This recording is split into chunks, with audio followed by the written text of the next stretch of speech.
السلام علیکم ورحمۃ اللہ وبرکاتہ۔ سوال یہ ہے کہ سفر کی حالت میں قصر نماز کتنی مسافت کے بعد سٹارٹ ہوتی ہے، کتنے سفر کرنے کے بعد ہم قصر نماز پڑھ سکتے ہیں؟ اس مسئلے میں بہت زیادہ اختلاف ہے، اور صحابہ کرام کے زمانے سے اس مسئلے میں اختلاف ہے۔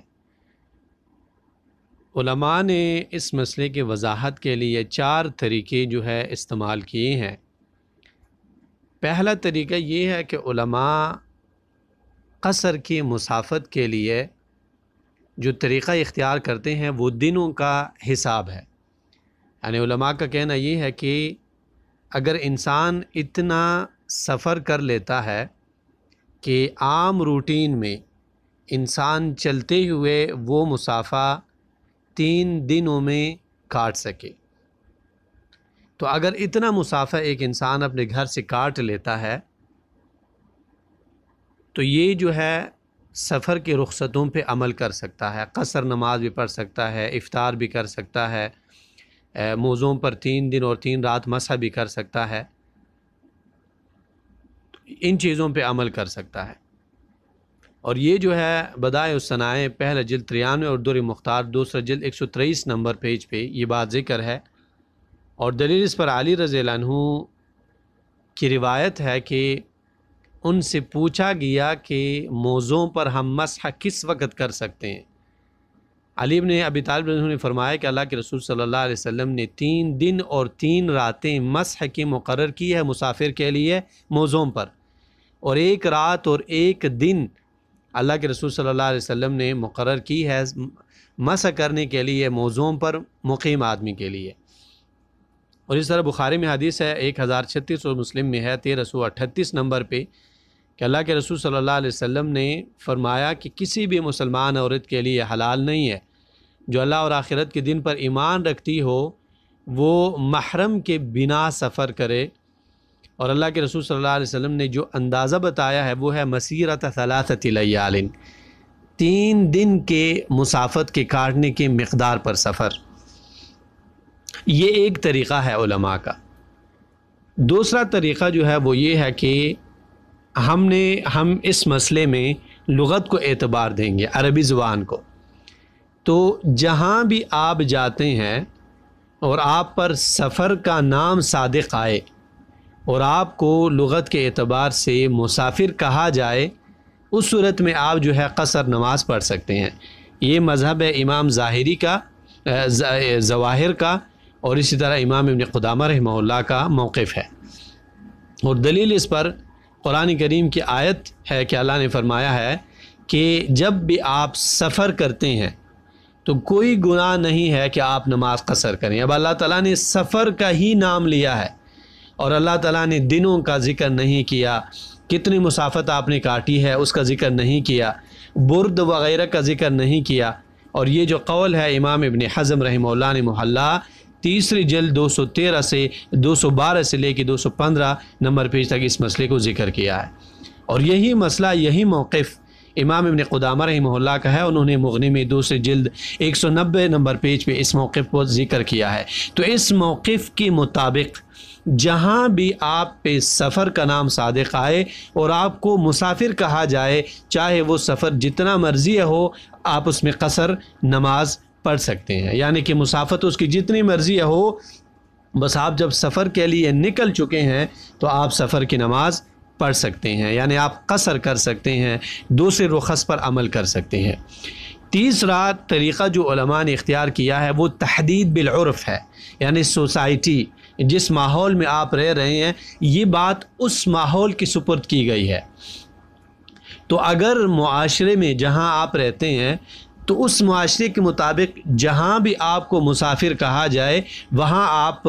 سفر کی رخصتوں پہ عمل کر سکتے ہیں، آپ 2 نمازوں کو بھی جمع کر سکتے ہیں، آپ پھر قصر بھی پڑھ سکتے ہیں، آپ روزہ بھی افطار کر سکتے ہیں، آپ موضوع پر مسح بھی کر سکتے ہیں، ان سارے رخصتوں پہ آپ عمل کر سکتے ہیں۔ اور یہ قول ہے امام ابن تیمیہ رحمہ اللہ کا، کہتے ہیں کہ ہر وہ چیز جس کے حد لغت اور شریعت میں مقرر نہ کی گئی ہو وہ عرف اور سوسائٹی کے حوالے کی جائے گی، ایسی صورت میں عرف جو ہے وہ دلیل ہے۔ مجموع الفتاویٰ میں امام ابن تیمیہ رحمہ اللہ نے اس قول کو 15 جلد 24 نمبر پیج پہ ذکر کیا ہے۔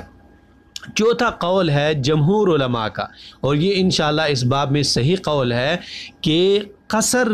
کی نماز آپ 4 برد کے مسافہ کاٹنے کے بعد کر سکتے ہیں، اور یہ مذہب ہے جمہور مالکیہ، شافعیہ اور حنابلہ کا، اور مواہب الجلیل 2 سے جلد 140، نہایت المحتاج 2 سے جلد 257، کشاف القناع پہلی جلد 504 نمبر پیج پہ یہ فتویٰ علماء کا ذکر ہے۔ اب برد جو ہے وہ آدھے دن کے سفر کو کہا جاتا ہے، برد آدھے دن کے سفر کو کہا جاتا ہے۔ تو اس اعتبار سے جب کوئی بھی مسلمان 4 برد کی مسافہ کاٹ لے تو وہ قصر کی نماز پڑھ سکتا ہے اور سفر کے دوسرے رخصتوں پہ عمل کر سکتا ہے۔ پہلے آتے ہیں کہ دلیل اس پہ کیا ہے، تو دلیل اس پہ ہے آثار صحابہ کرام کے۔ عطا ابن ابی رباح فرماتے ہیں کہ عبداللہ بن عمر اور عبداللہ بن عباس وہ تھے 2 رکعت نماز پڑھا کرتے تھے، یعنی کہ قصر کرتے تھے، اور اسی طرح روزہ افطار کرتے تھے فی 4 برد فما فوق ذلک، 4 برد کے مسافہ کاٹنے کے بعد اور اس سے زیادہ کے سفر میں۔ امام بیہقی نے اس روایت کو بیہقی میں 5603 نمبر پہ ذکر کیا ہے، اور امام نووی رحمہ اللہ نے مجموع میں کہا ہے کہ اس کی روایت صحیح ہے، یہ روایت سندن صحیح ہے، اور امام بخاری رحمہ اللہ نے بھی اس روایت کو معلقاً ذکر کیا ہے۔ دوسری دلیل ہے کہ عطا ابن ابی رباح فرماتے ہیں کہ عبداللہ بن عباس رضی اللہ عنہما سے کسی نے پوچھا کہ کیا عرفے تک، یعنی کہ مکے سے لے کے عرفے تک جانے میں ہم جب جاتے ہیں تو ہم سفر کے رخصتوں پہ عمل کر سکتے ہیں، قصر نماز پڑھ سکتے ہیں؟ عبداللہ بن عباس رضی اللہ عنہ نے فرمایا کہ نہیں پڑھ سکتے، کیونکہ یہ مسافہ 4 برد سے کم ہے۔ ولیکن الی عسفان و الی جدہ و الی طائف، لیکن اگر آپ مکے سے سفر کرتے ہیں، عسفان جاتے ہیں، مکے سے جدہ جاتے ہیں، مکے سے آپ طائف جاتے ہیں، تو پھر جو ہے آپ قصر نماز پڑھ سکتے ہیں، اور یہ روایت بیہقی میں 5605 نمبر پہ ہے۔ اور مکے سے لے کے عسفان، مکے سے جدہ، مکہ سے طائف، ان کے بیچ کا فاصلہ جو ہے یہ 4 برد کا فاصلہ ہے۔ اور اب اس زمانے میں 4 برد کا فاصلہ وہ کتنا فاصلہ بنتا ہے، تو 81 کلومیٹر سے لے کے 88 کلومیٹر تک اس بیچ کا فاصلہ ہے، اور یہ جو مقدار ہے کہ یعنی کہ یہ فاصلہ 81 سے لے کے 88 تک کے بیچ میں ہے، اس کو امام ابن عثیمین رحمہ اللہ نے شرح ممتع 6 جلد 342 اور فقہ اسلامی 2 جلد 477، منحۃ العلام 30 جلد 465 نمبر پیج پہ ان علماء نے ذکر کیا ہے۔ اب یہ آثار صحیح ہے، اب جب یہ آثار صحیح ہے تو اس وجہ سے ان آثار پہ عمل کیا جائے گا، کیونکہ طریقہ یہ ہے کہ جب بھی صحابہ کرام کوئی ایسا عمل کریں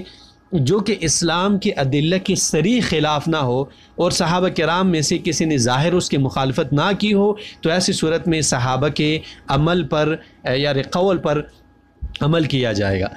اور یہ جو قول ہے کہ ہم نے یعنی کہ سفر کے رخصتوں پہ ہم تب عمل کر سکتے ہیں جب ہم نے 81 سے لے کے 88 تک اس بیچ کا فاصلہ کاٹا ہو، ہمارا سفر جب اتنا ہو تو ہم جو ہے سفر کے رخصتوں پہ عمل کر سکتے ہیں۔ یہ قول صحیح ہے۔ کیوں؟ ایک تو یہ ہے کہ صحابہ کرام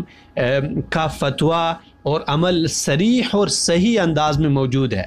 یہ ایک بات ہے۔ دوسری بات یہ ہے کہ جو علماء کہتے ہیں کہ عرف پہ ہم نے عمل کرنا ہے، تو عرف جو ہے وہ لوگوں کا الگ الگ ہے۔ کچھ لوگ ایسے ہیں جو کہ کہیں گے کہ 20 کلومیٹر کے بعد آپ کو مسافر کہیں گے، کچھ لوگ 200 کلومیٹر کے بعد بھی آپ کو مسافر نہیں کہیں گے، تو اس مسئلے میں جو ہے اختلاط پڑ جائے گا، اس مسئلے کا کوئی حل نہیں نکلے گا۔ اس وجہ سے عرف پہ ہم عمل نہیں کر سکتے، اس باب میں عرف پہ ہم عمل نہیں کر سکتے۔ اور دوسری بات یہ ہے کہ اگر ہم 3 دن کا مسافہ لیں، یعنی کہ اگر ہم یہ کہیں کہ اگر آپ 3 دن کا مسافہ کاٹ لیتے ہیں تو اس کے بعد آپ جو ہے سفر کے رخصتوں پہ عمل کر سکتے ہیں، تو یہ بھی صحیح نہیں ہے۔ کیوں صحیح نہیں ہے؟ کیونکہ اس کے لیے علماء جو دلیل بناتے ہیں وہ علی رضی اللہ عنہ کی روایت ہے، اور علی رضی اللہ عنہ کی روایت مسح علی الخفین کے بارے میں ہے، سفر کے بارے میں نہیں ہے۔ تو اس وجہ سے اس دلیل پہ بھی اعتراض ہو سکتا ہے۔ اور تیسری بات یہ ہے کہ جو علماء کہتے ہیں کہ ہم نے لغت کو اعتبار دینا ہے، تو لغت کو ہم تب اعتبار دے سکتے ہیں جب صحابہ کرام کے اقوال و آراء لغت کے خلاف نہ ہو۔ اب جب ہم دیکھتے ہیں صحابہ کرام کے آراء اور صحابہ کرام کے اقوال، صحابہ کرام کا کام جو ہے، طریقہ کار، وہ اس مسئلے میں لغت کے خلاف ہے، تو جب لغت کے خلاف ہے تو اس مسئلے میں ہم نے عمل کرنا ہے صحابہ کرام کے آراء، صحابہ کرام کے اقوال پر۔ لہٰذا صحیح بات یہ ہے کہ اگر ہم نے سفر کرنا ہے اور ہم سفر کے رخصتوں پہ عمل کرنا چاہتے ہیں، پہلی بات یہ ہے سفر کے رخصتیں کیا ہے؟ سفر کے رخصت ہے کہ آپ 2 نمازوں کو پڑھ سکتے ہیں ملا کے، جمع بین الصلاتین کر سکتے ہیں، اسی طرح آپ موضوع پہ مسح کر سکتے ہیں 3 دن اور 3 رات، اسی طرح آپ جو ہے قصر نماز پڑھ سکتے ہیں، یعنی کہ وہ نماز جو 4 رکعت ہے وہ نماز آپ 2 رکعت کر کے پڑھ سکتے ہیں۔ یہ جو ہے سفر کے رخصتیں ہیں۔ روزہ آپ جو ہے سفر کی حالت میں افطار کر سکتے ہیں۔ اب یہ جو 4 احکام ہے، ان 4 احکام پہ ہم کب عمل کر سکتے ہیں؟ جب ہم 4 برد، یہ 4 برد 16 فرسخ ہے، اور 16 فرسخ جو ہے اس وقت کے حساب کے مطابق کلومیٹر کے اعتبار سے 81 سے لے کے 88 تک اس بیچ کا فاصلہ ہے۔ تو جب اتنا سفر ہم کر لیتے ہیں تو ہم پھر سفر کے رخصتوں پہ عمل کر سکتے ہیں۔ واللہ تعالی اعلم بالصواب۔